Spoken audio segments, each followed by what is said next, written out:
To help me drive today's panel discussion, allow me to call on my colleague, Mouts Franco, our head for MIS and support group. Good morning, Mouts, and thank you for helping me out with this crucial task of asking our panelists. Good morning, Maurice. Mao, certainly my pleasure, especially that this is our first Cloud Summit. And being a, one in this pandemic, it's really something that we look forward to, especially for events that have great content and especially relevant under the pandemic. So good morning, participants. I see familiar faces, names in the participants list, and our partners as well. Hello, guys. Good morning. Thank you, Mouts. I just would like to reiterate what Sir Jimmy mentioned yesterday. For all the House and Wise, please, participants, let's make use of this venue as a platform to address all your House and Wise. All right, so let's proceed with our first agenda. Let me just call on our panelists from Alibaba Cloud, Sir Allen Go, the Country Manager for Philippines, Alibaba Cloud Intelligence. Good morning. Good morning, sir, and welcome back. From Alibaba Cloud, from IBM Cloud, rather, we have Sir Raymond Wong, who was also our panelist yesterday, General Manager, IBM Cloud Platform ASEAN. Good morning, sir. Good morning. Good morning. Glad to be back. All right. Representing Google Cloud, we have Dominic Medemilla, Partner Development Manager. Good morning. Hi, good morning. And from Microsoft Philippines, we have Vet Watson, Modern Work and Security Business Lead. Good morning. Good morning, Vet. Good morning, everybody. Sir Allen, Sir Raymond, Dominic, and Vet. Thank you so much for accepting our invite and for gracing our event. So let me just begin with this question. You don't need to highlight all the growth opportunities for government, banking, and finance and retail. You can just focus on one specific vertical. Can you identify possible growth opportunities for government, banking, and finance and retail within the cloud? I'd like to start with you, Raymond. Sure. I think there's great opportunities. I'll spend a bit more time on the banking ones. I think, client engagement, especially in the time of pandemic, has changed drastically. So I think there's a huge potential for the banking industry to leverage cloud technologies, AI technologies on the cloud to improve their customer engagement. And to accelerate that, you also see a trend of the cloud providers launching industry-specific cloud. So, example, in IBM, we have launched Financial Services Cloud, the Telecommunications Cloud, and we're working on Healthcare Cloud and so on. So what those clouds capability does is to provide specific requirements like compliance, security and compliance management, and so on for the banking industry so that it can help them accelerate their journey to cloud and leverage, for example, AI to improve product development and product offerings and client engagement. So that's where I see huge potential for the banking industry. And of course, just touch a little bit on government. I think citizen engagement, citizen communication platform, tracing of traffic flow within malls and so on. I think all those are all potential. In fact, they are already in use today, and most of those applications will be on the cloud. All right. Can we have your Thank you, thoughts? sir. Yeah, thank you. Can you have your thoughts as well when it comes to industry that Google has a lot of potentials on? Sure. I think the cloud is going to be a very powerful tool, especially with using information in the retail space.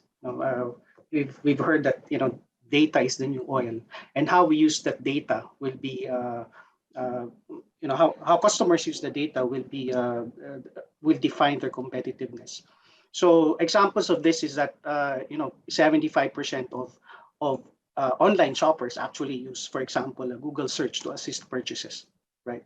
Or Correct. they use Google Maps to check on where the nearest shop is, right? So combining that data, all of that available online data, your third-party data with your own customer data, creates a better information on the customer and better insight on retail companies in reaching out to the customers and understanding where there should be not just in the physical marketplace but in the digital marketplace. Aside from that customer insight, it also enables their customers through the use of cloud tools that recommend to the customers, bringing them nearer to what they are looking for in the marketplace. So yeah, so that's one powerful way of using the cloud is leveraging on information that's available to improve outcomes. All right. Thank you. Your thoughts, please. Thanks. Yes. So yeah, the game of today in general, right, is driven by to Dom's point, right, data, but as well as agility and flexibility. Banking, finance, and retail are industries that have been pushed significantly by the pandemic to really digitize and compete, right? Government is expected to provide better, improved digital services for the Filipinos. I won't pretend to be an expert in a specific industry, but I will say one key area for growth that I keep seeing across these today is the need, the investment in people to grow, right? To keep learning and keep their organizations competitive. Tech acceleration as a second language for all employees, and to that effect, cloud as a second language, empowering citizen developers to automate business and government processes, create data dashboards, fueling growth, employee retention, and satisfaction as well is one of the key areas I'm seeing a lot. All right. Thank Thank you, you, Beth. Beth. Sir Right. Allen, I know you're quite, Alibaba Cloud is quite strong in the retail space, among others. If you could just please share with us some of the possible growth opportunities in the retail segment. Yes, I think each of us have some just like direct feelings, especially in the past year or in the past 2 years during the pandemic, right? So I think using some e-commerce or food delivery platform or use some digital wallet already just like has just like become the part of your life, right? In the post-pandemic and also in your just like the current life. So with just like the retail, before I think in the Philippine market, just like the shopping mall and also the traditional just like the shopping method or business model is already very mature. And also if you go to the shopping mall, there is a lot of just like the people there. But during the pandemic, the e-commerce, some companies or some partners they already take the fast actions and build their e-commerce platform, and also just like using some just like cloud technology and also the data analytic capability to recognize their target users for their new business model, such as the just like e-commerce, such as some how to define their different tiers value customers or users in their platform or for their target just like commodities. And also from using this kind of the real-time analysis of the market, of the user or the commodities, just like the decision maker, especially from the marketing team and also from the promotion team, they can also date just like the target or the related just like the fast actions to promote their fast or just like the valuable just like commodities for their target users. I think this is a very that's a very typical scenarios, and also based on the cloud and some just like some enterprise can also use some recommendation engines or some technologies based on the cloud to do the real-time analysis of just like a recommendation for their target users also. I think this is also another part from the, just like, this kind of the technologies, just like output. And also for the government, maybe I cannot say that is just like to identify some growth opportunity, but I think, based on the new technologies, that the government can be much smarter and also much efficient to offer and to just like to optimize, such as some working process internally and also some working process externally for the people. And then I think there is a very also some apparent just like some working load or some working from the government, such during the pandemic, such as Alibaba Cloud and also the Macau government. We had a very large smart government and also smart digital government, just like this kind of the corporation. So during this kind of the just like pandemic situation, Alibaba Cloud, we worked together with the government to optimize that their especially for their working process on how to follow up and also how to just like trace some cases, and also just like to support the government to target it, just like this kind of the vaccine. And also I think it's all process and also efficiency and also the smart, just like this kind of things. Yeah. All right. Thank you so very much. We have one question from our participant from Jason de los Reyes. How can Google serve as a provider, further help and improve work experiences, or rather work from home experiences of enterprise customers? Sir Dom, if you could just please address this question. Well, I think during the pandemic, that has been the trend, moving from the office to work from home experiences. And I think that's where our collaboration and productivity platform, Google Workspace, has made a lot of difference. So we do have a lot of cases today where customers needed to immediately adapt so that they can do things that they're used to doing in the office, like share information, communicate, have coffee chats, right? Even automating workflows, right? So those are the kinds of things that that Google was able to help customers with using our tools, collaboration and productivity tools. All right, thank you. The other question is actually a very basic question that has been raised time and again, but we'd love to have your thoughts during this time. And this is essentially what would you say is the biggest challenge in adopting cloud, and what are there service offerings that you provide that help mitigate or make it easy or easier for customers to migrate to cloud services? If we can start with you, Raymond. Sure. If you ask me, the biggest challenge is actually a mindset shift. First, companies needs to be open to move to the cloud, open to use technologies within the cloud. Of course, once you get by that, then we talk about skills.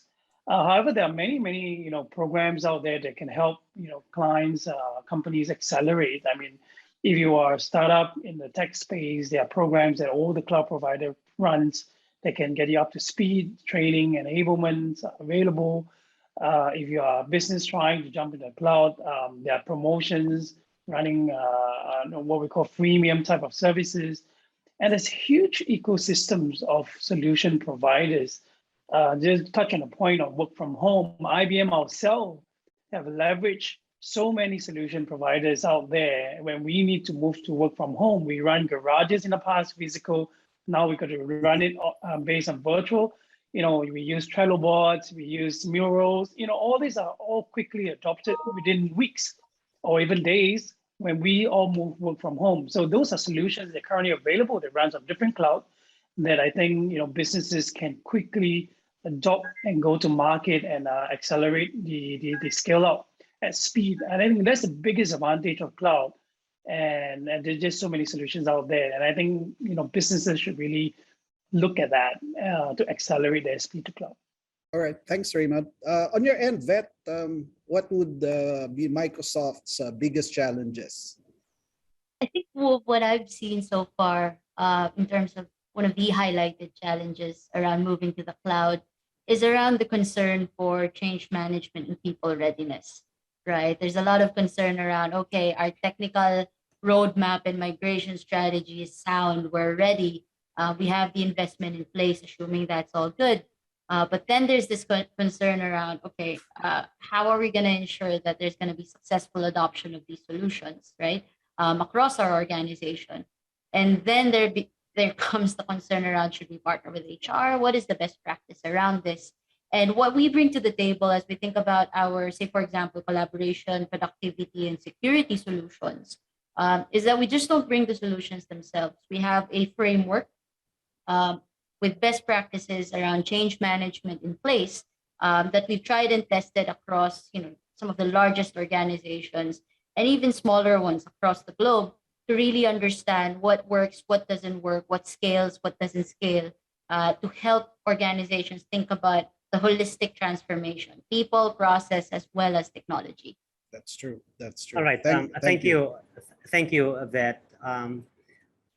Can we have concrete examples on how the cloud accelerated business growth of your customers? Sir Alan, if you could just please cite some examples. Yeah, maybe I can just take two examples. The first example is about, from the retail industry. Before, sometimes, if the retailer or just like a seller, they just can open a shop, in the offline, right? And then just like sell their commodities directly. But, during the pandemic, it's very hard. So just like in the Philippines, I had a very good, it's like a friend. He is just like a reseller and also a seller before. Just like he just sells some just like some shoes or some motor just like accessories from the offline shop. But during this pandemic, almost 2 years, he cannot just like make this kind of the deals or the sellings offline. So he just take the fast actions on the cooperation with the Shopee, Lazada, and open a shop. And then open a shop is just like a very initial step. And then he just use some just like isolated platform, and also just like use Alibaba Cloud, this kind of the live streaming technology to do a lot of live streaming and also broadcasting. And also this kind of thing, before before the pandemic, his daily orders is around, around the 60 or 70 like that. But, last month when I met with him, his orders is already become daily. It's around 6,000 orders per day. So using this kind of the live streaming, e-commerce, and also, this cloud-based, cloud-native technologies, it really just like, make a lot of money from the e-commerce and also from the, just like the online live streaming, and also just like, he also used the TikTok and also Kumu, and also the Lazada live streaming is very interesting. And also he got a very just like peak orders during the pandemic. Yeah, this is the first. The second case is about, from the just like digital e-wallet also, also just like some partners or clients from the Alibaba Cloud, because they're definitely the post-pandemic, this kind of the pandemic, it really bring a lot of challenges for the people's life. So they just like their e-wallet business really get a very rapid and also fast growth during the past 2 years. And also their daily users peak is almost the 3 or 5 times than 2 years before. So based on this kind of the massive, just like users, behavior, and also this kind of the payment actions, yeah, they must use some real-time and also real-time platform and also technologies with some stronger computing data analytics capability to support their billing and also to support their users, just like the payment, support services. So this all just like some good things, just like has brought from just like the cloud, data analytics, and also some cloud native technologies. Yeah. Thank you, sir. Thank you so very much.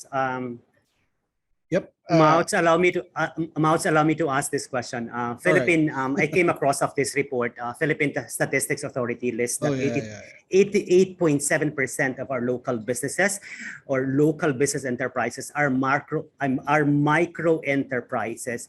How can this group benefit from cloud technologies? And if this chunk will embrace cloud technologies, do you think this will spur our economic growth and probably shed off that skin of being labeled as the sick man of Asia? Let me start with Dom. Yes, I think a lot of SMEs will benefit from the cloud in a variety of ways.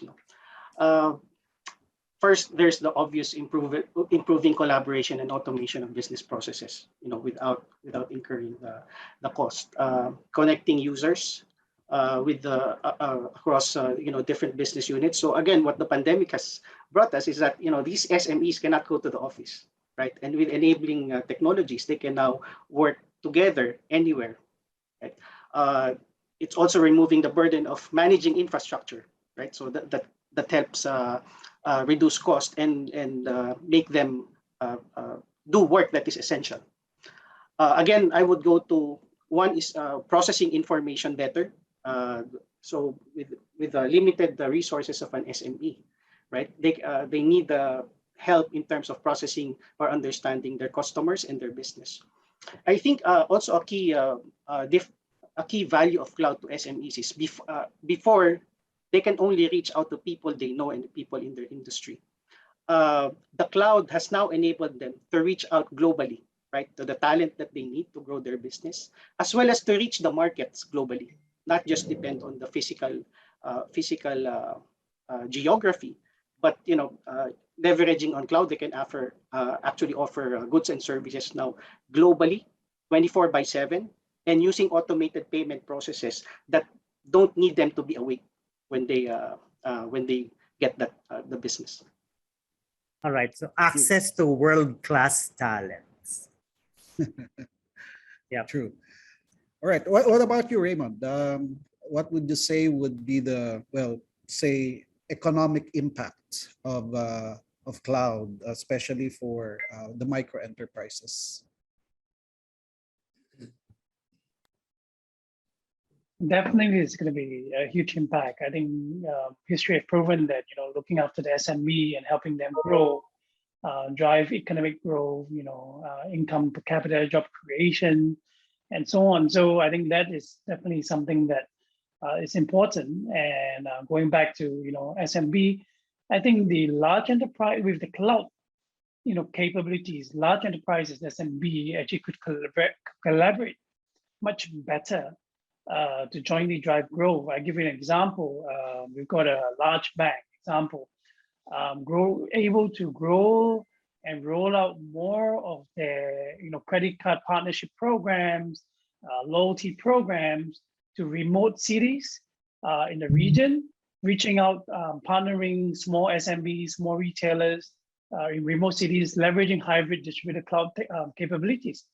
So that in turn helps the SMB as well. Of course, the SMB leveraging payments on the cloud and so on, those are already known solutions and proven, but there's an opportunity for large enterprises to work closely with SMB as well, leveraging cloud. Right. Thank you. Very quickly, we have a question from Sir Roger Correlia. We still have a lot of questions. Guys, if you could just keep your answers short and concise. Can we combine Alibaba and Alibaba Cloud and IBM Cloud into one? Yesterday, we were talking about multi-cloud, the possibility of multi-cloud. Can they coexist? Should I take that answer? Yes, go ahead. Yeah, so IBM actually just launched probably a few weeks ago a partnership with Alibaba Cloud, and you heard me talk about the distributed cloud architecture. So IBM strongly believe that cloud services should be able to be deployed in any infrastructure or any cloud provider. So today, IBM Cloud Services, for example, we had OpenShift, Watson streaming services, and so on, can be rolled out via IBM Satellite into Alibaba Cloud infrastructure located in anywhere around the world. What we really need is a Linux environment. So, anywhere that you can provision a Linux environment, you can consume the services. So in that sense, we could actually work together. In fact, for example, I had a call 2 weeks ago with the Ali Cloud management in Singapore to actually have that discussion on how we could jointly. So, these are all possibilities. And this is just an example. We can do it on AWS and Azure as well. Perfect. Okay.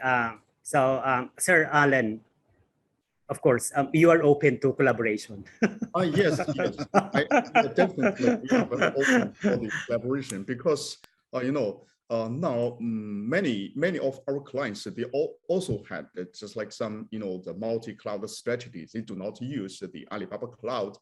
They also use some just like vendors such as from the Microsoft, IBM, and also Google Cloud, and also even the Amazon Web Services. So it's already a very mature just like strategy, and also very very normal based on the just like this kind of the multi-cloud strategies. So but about the integration and also the connection, I think just like some technical measures and also from some technical connections like that. So it's not I think it's from the multi-cloud, from the technical or just like integration is not a big task already, but actually how to proceed this kind of the multi-cloud strategy, and also how to make the good balance between the different vendors.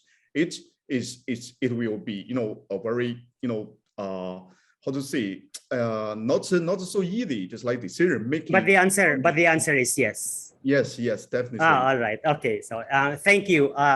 Right. Beth, I have a question for you. World Economic Forum released a piece last 2019 stating that skills are the currency of the labor market in the new economy. How do we recalibrate existing skill sets, and how should organizations approach their skills development process? And how is cloud reshaping skill sets and building new breed of workforce? I know you will tackle this later in your theater presentations, but let me just preempt your presentation. Share with us your thoughts. Sure. Thanks, Mal. First of all, I love this question. To your point, employee experience is something I'm very, very passionate about. But over centuries, right, technological shifts have pushed the necessity to upgrade skill sets, and today is no exception, right? First of all, we need to crack that misconception that this cloud is gonna wreak havoc across how we're doing skilling among our employees, and there's gonna be a lot of stress around it. That's the first thing we need to manage, right? That this isn't new. Upskilling is something that is consistent, and it's gonna continue, right, with the birth of electricity, mechanical innovation, to digital innovations today. Every generation took the upskilling initiative to learn and grow, or get left behind behind closed doors. First, today in the cloud, I believe it's tech intensity that'll push the new breed of the workforce forward, right? Technology isn't exactly out of nature. Kids today can configure mobile and PC settings faster and sometimes even better than adults. Every industry professional will need to take with them a cloud skill, if you will, right? An appreciation for data science, automation, maybe data visualization. The same way, as you think about it, the same way basic Microsoft Office usage became sort of a standard when you looked at CVs a while back. Today, we take that up a notch, right? I believe data visualization can be second nature to a Treasury Department employee, low code, no code automation to a business manager, and so on. And as we think about the experience of upskilling employees, I believe it has to be something that's built into the day-to-day experience of an employee versus something that they feel is more like a burden to doing their work, right? There's this feeling that trainings na naman, or half a day has to be spent on trainings. But we actually know that when we join a new organization, the best way to learn is through experience, right? And day to day. And if you have a solution, a learning solution that integrates to your day to day, then you enhance that experience, right? Thank you, Beth. Tom, if you could just, rather Mouse, if you could just ask our panelists this question submitted by Sid Dagyo. All right. Okay. How would cloud technology maximize their usability in terms of addressing urgent issues brought about by the upcoming presidential elections? Any thoughts on this? Excuse me. Right. Dom, yes, go Yeah, ahead. Dom. Can you repeat the question? I'm struggling with the context. Sorry. As a follow-up, how would cloud technologies maximize their usability in terms of addressing the urgent issues brought about by the upcoming 2022 presidential elections? Is there any angle where cloud technologies will be able to have influence on the presidential elections?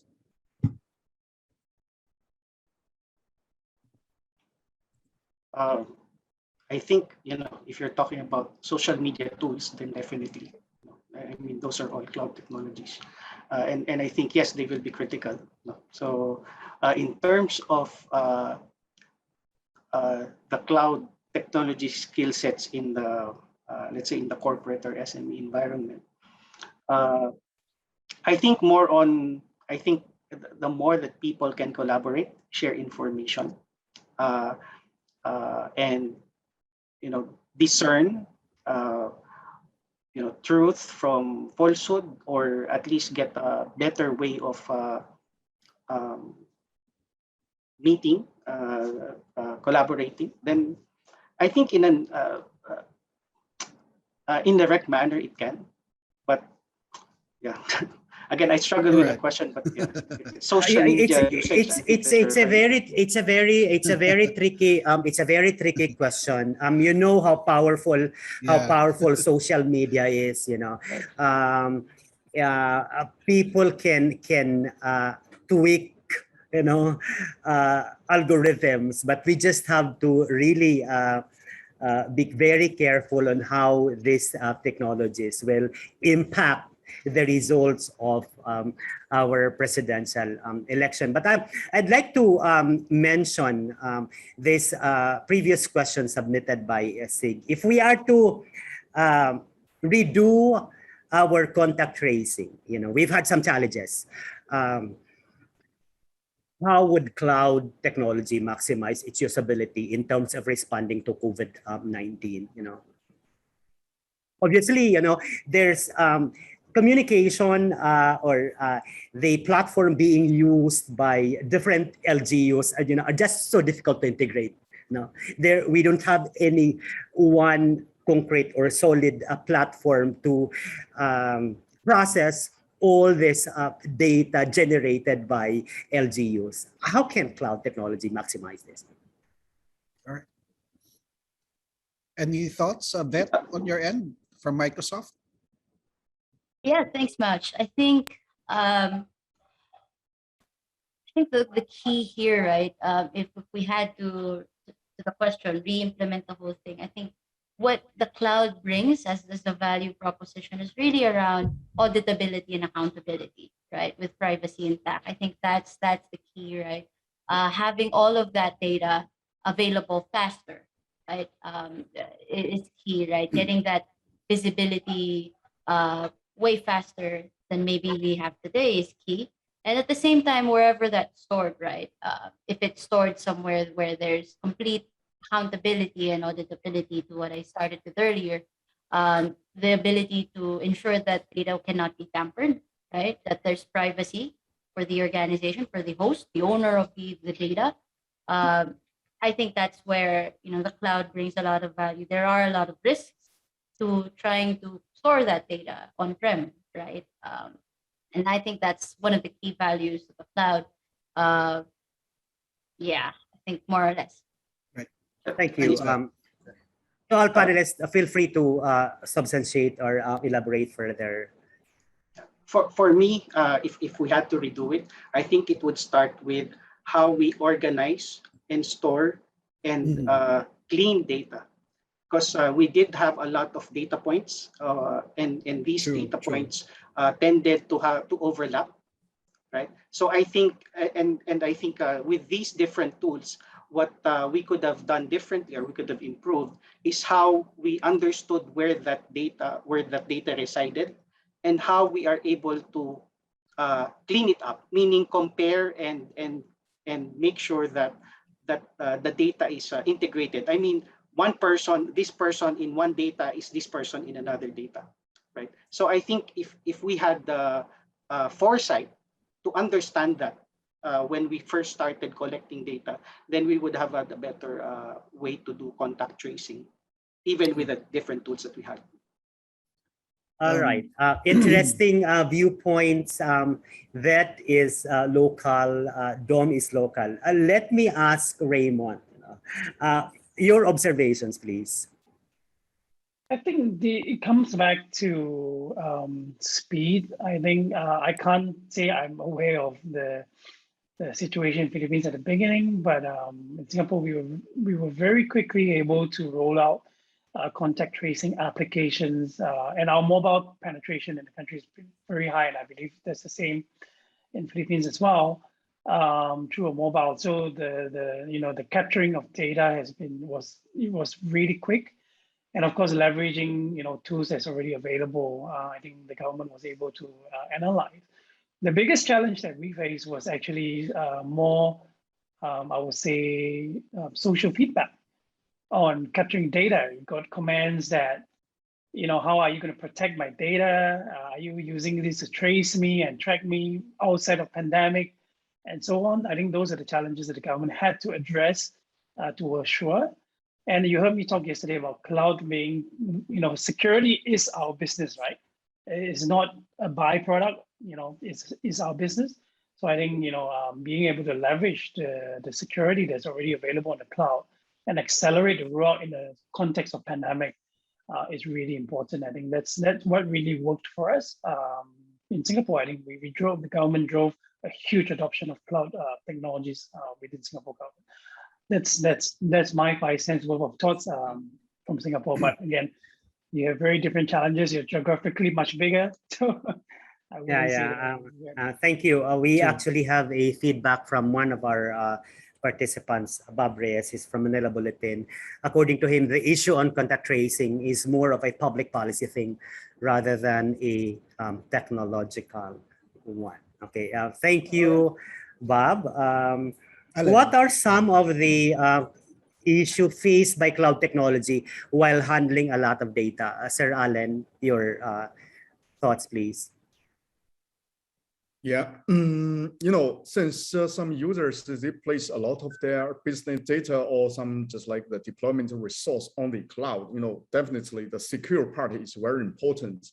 And also the compliance and also the data protection is also a critical just like process or step from the cloud service provider.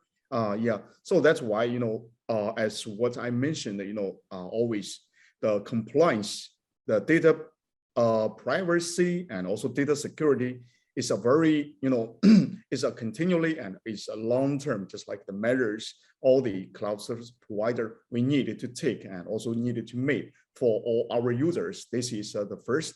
And also the second, since, there are also some applications and also the website, when the, just like users or enterprise, they developed their own application from the application side or from the website, the users or the enterprise, they also needed just like to do a very good, just like the data or just like application protection measures using some commercial, just like the business, just like the security or protection, just like services such as anti-DDoS or some just like web application firewall, this kind of the products or services to protect the application or website, right?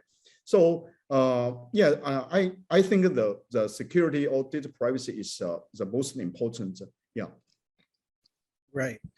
So in terms of yeah, this security has actually been you know, the utmost concern when it comes to cloud migration. So well, I would like to think that it has matured over time.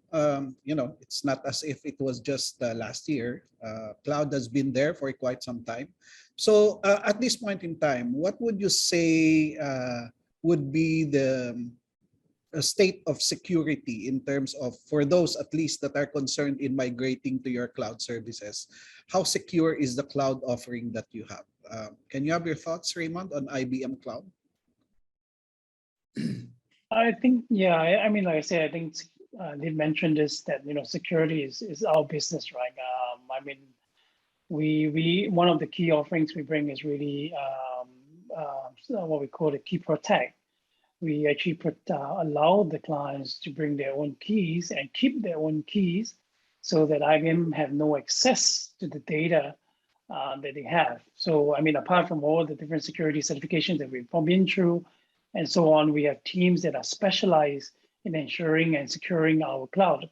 So I think we are as secure as the technology that's available.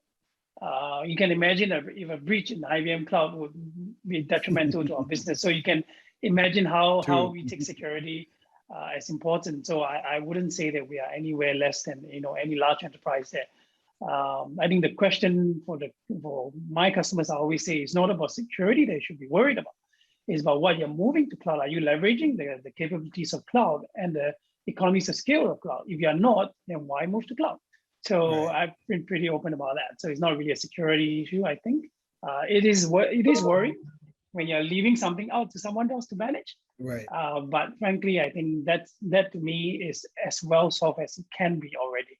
There's no 100%, you know, security ever. There's always new threats, but it's as secure as it can be. That's my view. Yeah. Your thoughts, Beth? Yes. Sorry. Go ahead, Beth. Go ahead, Beth. Yeah. Great. Yeah, I think from a security standpoint, right, and to an extension of that, compliance and privacy, the way we see it is two things, right? From a customer's perspective. First perspective is around how much can you trust the cloud service provider, and the second is around how much security capabilities do you have in place from your cloud solution provider to protect your data at an extra layer, right? So let me take the first part first around how your cloud solutions provider can really is securing your data both in transit as well as at rest, right? From a Microsoft standpoint, we have the most number of certifications. Last I heard from our security team, we're one of the, if not the most hacked organization in the world, right, in terms of attempts. And we have our own cybersecurity group. We help law enforcement agencies, for example, in the US, crack down their own investigations as well, right? We have lawyers as part of that cybersecurity group to really go head to head with these threats, right? So we, as a platform provider, we invest billions of dollars. In fact, we invest about $1 billion a year, some of the size of security vendors themselves as a business. But we make that investment in research and development just for security alone. And recently we made an announcement as well. Satya, our CEO, made an announcement that will invest $10 billion towards R&D in our security stack as well. So that's our level of commitment. Likewise to privacy, right? We always say no to all of the government asks for access to our customers' data. Equally important is the level of security capabilities that we provide to our customers, right? And we believe, Microsoft security stack provides that end-to-end visibility with an implementation of zero trust, as an example. You think about the holistic view, right? You think about identities to device security, right? Your network security to information, data governance, and data classification, all the way to cloud security, right? And we believe we have that comprehensive set to cover end-to-end, regardless of platform, regardless of device operating systems. All right. Thank you, Thanks, Beth. Mouts, unfortunately, we are running out of time. Okay. Yeah, Let's we interesting actually have suggestion. an interesting discussion. We still have a number of questions in the Q&A window.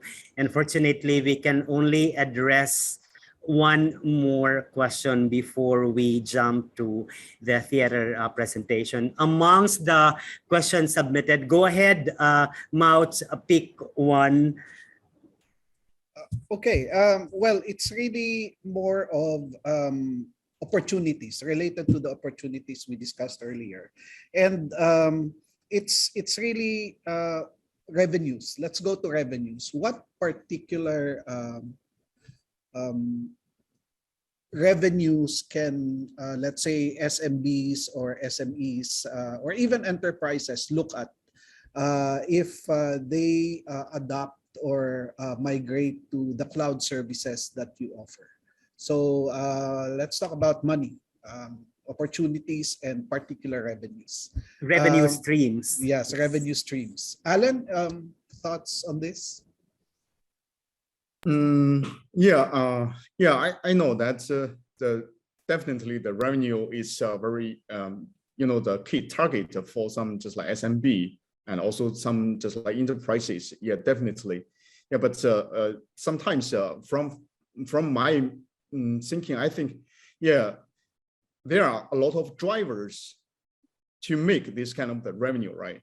The technology and also the organization. And also this kind of the users, just like the data analytic capability. Yeah. So I mean, actually from the cloud, all this kind of the technology is only one part. It's only one part to drive the final revenue. Yeah. And also, from the innovation business model and also the business ideas or some business innovation. And this kind of thing is another very critical part.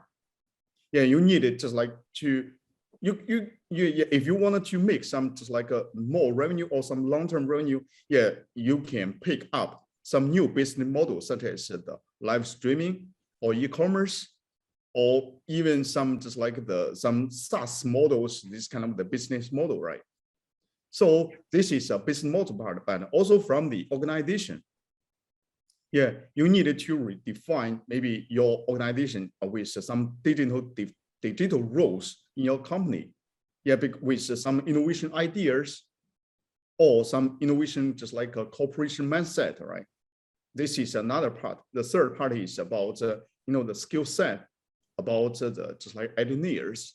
Yeah, and also because sometimes the cloud management and also resource management, yeah, you also need some just like a basic or some measure this kind of the skill set to use this kind of the cloud tools such as to analyze your users behavior or something like that, and then you can set some targeted campaign or promotion planning for your commodities for your users and also for the market, right? And also you also needed to use some cloud or some just like stronger computing, this kind of the capability to do the real-time analysis to take the fastest just like the actions to face the customer demand from the different market, right? Yeah. Okay. All right. Thank you, Alan. On your end, Dom, what about the Google revenues?